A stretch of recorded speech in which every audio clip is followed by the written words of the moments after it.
আচ্ছা, কেউ একজন নামাজ পড়ে না কেন? আমি তোমার সম্পর্কে বলছি না, আমার প্রিয় ছেলে বা প্রিয় মেয়ে। শুধু প্রশ্নটি নিয়ে চিন্তা করো যে মানুষ কেন নামাজ পড়ে না। এর অনেকগুলো উত্তর থাকতে পারে, আর এই প্রশ্নের উত্তর আল্লাহর কাছেও আছে। উত্তরটা খুবই ভয়ঙ্কর। এই উত্তরটি আমি খুতবার শুরুতে পড়েছি। তিনি বলেন, ফালা সাদ্দাকা ওয়ালা সাল্লা ওয়ালাকিন কাযযাবা ওয়া তাওয়াল্লা। সে আসলে সত্য গ্রহণ করেনি এবং সে নামাজও পড়েনি। তিনি কাফের সম্পর্কে বলছিলেন। তিনি দুইটা জিনিস বলেছেন, এই লোকটি সত্য গ্রহণ করেনি এবং নামাজও পড়েনি। কথাটা ভাবনার উদ্রেক করে। যদি বলা হয় সে সত্য গ্রহণ করেনি, আমার আশা হলো তিনি বলবেন লা সাদ্দাকা ওয়ালা আমানা, কিন্তু তিনি বলছেন লা সাল্লা। এর মানে হলো আল্লাহর সত্য গ্রহণ করার ব্যাপারে তোমার অন্তরে কিছু একটা মিসিং আছে। না না না, বাচ্চাটা বলে আমি আল্লাহকে বিশ্বাস করি, আমি মুসলিম। হ্যাঁ, তুমি এখানে মুসলিম, তোমার মাথায়। কিন্তু এই সত্য তো শুধু তোমার মাথার জন্য না, এই সত্য তোমার অন্তরের জন্য। তুমি এখনো অনুভব করছো না যে ব্যাপারটা কেমন সিরিয়াস। তুমি এখনো উপলব্ধি করছো না যে এটা কি। মাঝে মাঝে কোনো বিষয় তুমি জানো হয়তো, কিন্তু এই নিয়ে চিন্তা করা থেকে পালিয়ে বেড়াও।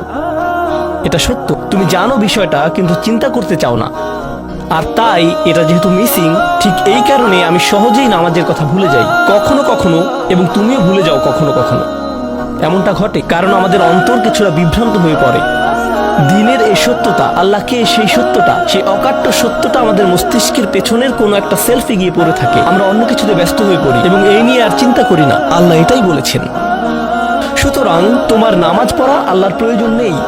এমনকি তুমি যদি নামাজ পড়ো, আমি পড়তে বলছি এই কারণে, তখন কি করো? নামাজের জন্য কিভাবে নিয়ত করো? তখন আমি 4 রাকাত নামাজ পড়বো, দাঁড়ালাম, কারণ আমার আব্বা বারবার পড়তে বলছেন। আল্লাহু আকবার।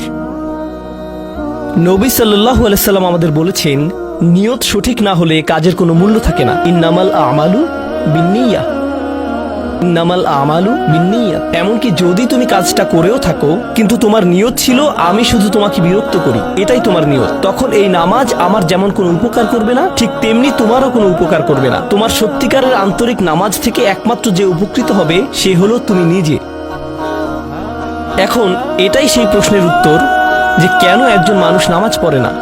আরো 2টা কথা তোমার সম্পর্কে বলতে চাই।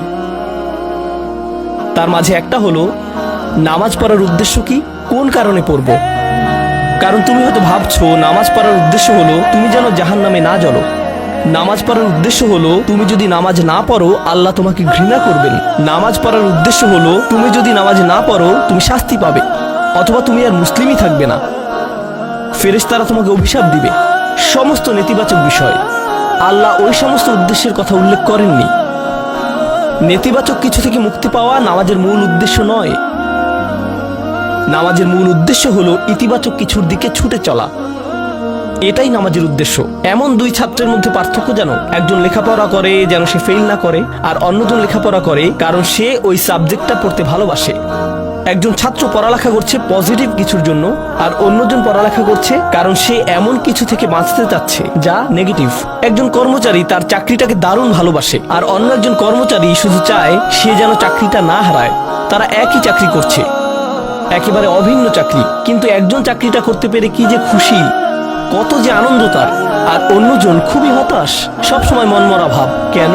কারণ তাদের একজন এটা করছে ক্ষতিকর কিছু থেকে মুক্তি পাওয়ার জন্য, আর অপরজন এটা করছে উপকারী কিছুর দিকে ছুটে চলার জন্য। আল্লাহ কোরআনে যখন আমাকে নামাজ সম্পর্কে বলেছেন যে কেন আমাদের নামাজ পড়া দরকার, তিনি মুসা আলাইহিস সালামকে এই উত্তরটা বলে দিয়েছেন। যখন তিনি তার সাথে সাক্ষাৎ করেছিলেন তিনি বলেছেন, আকিমিস সলাতা লিযিকরি, আর আমাকে স্মরণ করার উদ্দেশ্যে নামাজ কায়েম করো। তোমার নামাজ ঠিক রাখো যেন তুমি তোমার রবকে স্মরণ করতে পারো।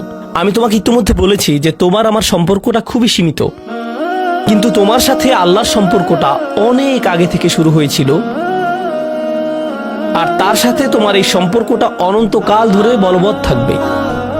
তাই সেই সম্পর্কটির কথা স্মরণে আনা আবশ্যক, কারণ ভালো যত কিছু তোমার কাছে আসে তা আসে ওই সম্পর্কটা থেকেই।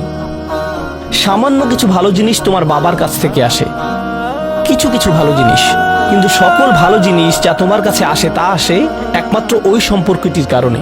যদি তুমি চাও সকল উপকারী জিনিস তোমার জীবনে অবস্থান করুক, তখন তোমাকে অবশ্যই তার কথা স্মরণ করতে হবে, যার নিকট থেকে সকল কল্যাণের আগমন ঘটে, যার নিকট থেকে সকল নিয়ামতের আগমন ঘটে, সকল রিজিকের আগমন ঘটে, সকল হেদায়েতের আগমন ঘটে।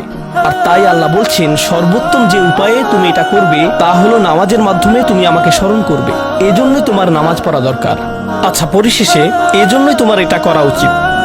কিন্তু তুমি এটা করছো বলেই সঠিক নিয়ত সহকারে আল্লাহ বলছেন, কেবল এখানেই শেষ নয়, এর কিছু উপকারিতাও আছে। কিছু ভালো জিনিস তোমার পথে আসবে যখন তুমি সত্যি সত্যি আল্লাহকে স্মরণ করবে। যখন তুমি আল্লাহকে স্মরণ করবে যেভাবে তিনি চান সেভাবে, আর যে উপায়ে তিনি চান তা হলো এই নামাজগুলোর মাধ্যমে। তুমি যদি এটা করতে পারো, আল্লাহ বলছেন, ইন্না সলাতা তানহা আনিল ফাহশাই ওয়াল মুনকার। এমনকি এই আয়াতেও ওয়ালা যিকরুল্লাহি আকবার, তিনি বলছেন নামাজের মধ্যে এই উপকারটি আছে যে এটা তোমাকে অশ্লীলতায় পড়ে যাওয়া থেকে রক্ষা করবে। কারণ অশ্লীলতা তোমার চারপাশে বিরাজমান, আর আমি প্রিয় পুত্র তোমাকে এটার সম্মুখীন হওয়া থেকে রক্ষা করতে পারবো না। অশ্লীলতা তোমার ফোনে, অশ্লীলতা তোমার স্কুলে, অশ্লীলতা তোমার বন্ধুদের মাঝে, অশ্লীলতা ঈদের অনুষ্ঠানে, যখন কোনো কর্নারে গিয়ে বন্ধুদের সাথে আড্ডা দাও, অশ্লীলতার উপস্থিতি তুমি সর্বত্র দেখতে পাবে। প্রতিবার যখনই তুমি অশ্লীলতার দিকে এগিয়ে যাবে, তোমার অন্তর ক্ষতিগ্রস্ত হয়ে পড়বে। আর আল্লাহ বলছেন, যদি তুমি এই নামাজগুলো আদায়ে যত্নবান হও, এগুলো তোমাকে অশ্লীলতার করাল গ্রাস থেকে রক্ষা করবে। একবার যদি তুমি অশ্লীলতায় ডুবে যাও, তখন তুমি হয়ে পড়বে যেমন তুমি যদি দূষিত বাতাসে নিঃশ্বাস নাও, প্রথম প্রথম তোমার কাশি আসবে, কিন্তু যদি এতে বেশিক্ষণ অবস্থান করো, একসময় এতে তুমি অভ্যস্ত হয়ে পড়বে। অশ্লীলতাও ঠিক এরকম, এতে আকণ্ঠ নিমজ্জিত থাকলে একসময় এটাকে আর বড় অপরাধ বলে মনে হবে না, নিজেকে এর থেকে রক্ষা করার কোনো গরজ অনুভব করবে না, কারণ তোমার প্রতিরোধ ব্যবস্থা দূষিত হয়ে গেছে। এরপর তুমি এমনকি আরো বিষাক্ত আচরণের জন্য প্রস্তুত হয়ে যাবে, এমনকি আরো জঘন্য বিষয় ওয়াল মুনকার, এমনকি আরো ঘৃণ্য কাজও তোমার দ্বারা সম্পন্ন হয়ে যেতে পারে। অধপতনের অতল গহ্বরে হারিয়ে যাওয়া থেকে এই নামাজগুলো তোমাকে রক্ষা করবে। এই জন্যই তোমার নামাজ পড়া দরকার। এই সমস্ত কারণেই তোমার নামাজ পড়া প্রয়োজন। আমি বলেছি এই জন্য না। এই সমগ্র ভ্রমণের শেষে সিদ্ধান্তটা সম্পূর্ণরূপে তোমার। কারণ আল্লাহ হয়তো আগামীকালই আমাকে নিয়ে যেতে পারেন, আল্লাহ হয়তো আমাকে 1 বছরের মধ্যেই নিয়ে যেতে পারেন। তোমার এবং আমার মাঝে যে এই সম্পর্কটা বর্তমানে আছে, এমনকি যদি আমরা 100 বছরও বাঁচি, আমরা এর চেয়ে বেশি বাঁচতে পারবো না। একটা সময় আছে যখন এর সমাপ্তি ঘটবে, কিন্তু ওই সম্পর্কটি, তুমি যদি সত্যিই ওই সম্পর্কটি সম্মান করতে চাও, নামাজ পড়ো। তোমার প্রতি এটাই আমার উপদেশ। এখন আমি পিতামাতার উদ্দেশ্যে কথা বলবো। এটা হবে ছোট্ট একটা রিমাইন্ডার আমার জন্য এবং আমাদের সবার জন্য, আমাদের পিতামাতাদের জন্য। সন্তানাদি আল্লাহ প্রদত্ত একটা নিয়ামত। তাদেরকে এজন্য দেওয়া হয়নি যেন আমরা তাদের নিয়ন্ত্রণ করতে পারি। যত বেশি আমরা তাদেরকে নিয়ন্ত্রণ করতে চাইব, তত বেশি হতাশ হব সকল অবস্থাতেই। আমি দেখেছি এমনটা, বিশেষ করে যে পরিবারগুলো তাদের সন্তানদের দ্বীনের সুরক্ষা করতে চায়, তারা যত বেশি সন্তানদের উপর জোর করে দ্বীন চাপিয়ে দিতে চায়, তত বেশি ওই ছেলেমেয়েগুলো অদ্ভুত সব উপায়ে বিদ্রোহ প্রকাশ করে। কারণ যে বিষয়টা আল্লাহ চান আপনি তাদেরকে প্রদান করুন, আপনার ছেলে মেয়েদের কাছে আপনার যে সুযোগ আছে, সেটা তাদেরকে আপনার আদেশ নিষেধ মানতে বাধ্য করার জন্য নয়। সুযোগটা এই জন্য দেয়া হয়েছে যেন আপনি তাদেরকে এমন সব বিষয়ে চিন্তা করাতে পারেন যা শুধু আপনার পক্ষেই চিন্তা করানো সম্ভব। তাদেরকে এমন সব বিষয়ে পছন্দ করাতে পারেন যা শুধু আপনার পক্ষেই পছন্দ করানো সম্ভব। আপনার বাচ্চাটা বাস্কেটবল পছন্দ করে কারণ সে আপনাকে বাস্কেটবল খেলতে দেখেছে। সে প্লে স্টেশন পছন্দ করে কারণ সে তার বাবাকে প্লে স্টেশনে খেলতে দেখেছে। এভাবে আপনি বাচ্চাটার অন্তরে কোনো কিছুর জন্য ভালোবাসা তৈরি করে দিতে পারেন, কারণ আপনি যেরকম, আপনার পক্ষে এটা করা সম্ভব। আর যখন বাচ্চাদেরকে বলতে থাকেন তোমার হোমওয়ার্ক করো, তোমার হোমওয়ার্ক করো, আপনার সন্তানের বয়স যখন 40 হবে, সে তখন বলবে না আমি হোমওয়ার্ক ভালোবাসি, কিন্তু 40 বছর বয়সেও সে বলবে আমি বাস্কেটবল ভালোবাসি, আমার বাবা সবসময় বাস্কেটবল খেলতেন। আপনি যা ভালোবাসেন তা ট্রান্সফার হয়ে তার কাছে চলে যায়, আর যা করতে বলেন তা প্রত্যাখ্যাত হয়ে যায়। এমনটি আপনার ক্ষেত্রেও ঘটেছিল। আপনার ছেলে মেয়েদের কথা ভুলে যান, আপনার নিজের বাস্তবতা ওইটাই।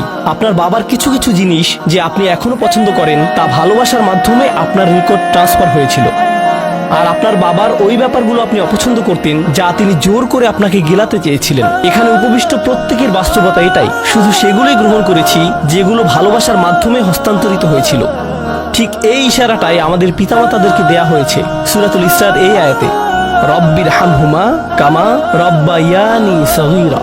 রব্বাইয়ানি মানে যখন তারবিয়া ব্যবহার করা হয় একটি চারা গাছ বড় করার জন্য আপনাকে চারা গাছটির যত্ন নিতে হবে, এর সযত্নে প্রতিপালন করতে হবে। গাছটির প্রতি চিৎকার চেঁচামেচি করলে তো হবে না, তাড়াতাড়ি বড় হও, তাড়াতাড়ি লম্বা হও। আপনার একে সময় প্রদান করতে হবে। অনেক সময় পোকামাকড় এসে এর পাতাগুলো খেয়ে ফেলতে চাইবে, আপনাকে তখন পোকামাকড় সরিয়ে দিতে হবে। কখনো কখনো একটু কঠোর আচরণ করতে হবে, শুধু অতটুকুই যেন পোকামাকড়গুলো দূর হয়ে যায়। এরপর আবারও এতে পানি দিতে হবে। আমাদের বাচ্চাদের সাথে আমাদের উদাহরণটা ঠিক এমনই। ঠিক এ কারণেই আমরা আমাদের মাতা পিতার জন্য এই দোয়াটা করি। আমি দোয়া করছি আল্লাহ যেন আমাদের সন্তানদেরকে হেদায়েত দান করেন, যা শুধু তার পক্ষেই দেয়া সম্ভব। দোয়া করছি আল্লাহ তাদের অন্তরে ইস্তিকামা প্রদান করুন, যেন তারা তাদের জীবনে সঠিক সিদ্ধান্ত নিতে পারে। আরো দোয়া করছি আল্লাহ তাদেরকে ইব্রাহিম আলাইহিস সালামের দোয়ার মতো করুন, যা তিনি আমাদের সবার জন্য করেছিলেন। রব্বি জাআলনি মুকিমাস সলাতি ওয়া মিন যুররিয়াতি, হে আমার রব, আমাকে সালাত কায়েমকারী বানান এবং আমার বংশধরদের মধ্য থেকেও। আল্লাহ তাআলা এখানে উপস্থিত পিতামাতাদেরকে, আমাকে সহ সবাইকে এমন দৃষ্টান্তে পরিণত করুন যে আল্লাহকে ভালোবাসে এবং যে নামাজকে ভালোবাসে, যেন আমাদের ছেলেমেয়েরা নামাজের প্রেমে পড়ে যায় আমরা যেভাবে নামাজকে ভালোবাসি তা দেখে। বারাকাল্লাহু লি ওয়া লাকুম ফিল কুরআনিল হাকিম ওয়া নাফা'নি ওয়া ইয়্যাকুম বিল আয়াতি ওয়াজ যিকরিল হাকিম।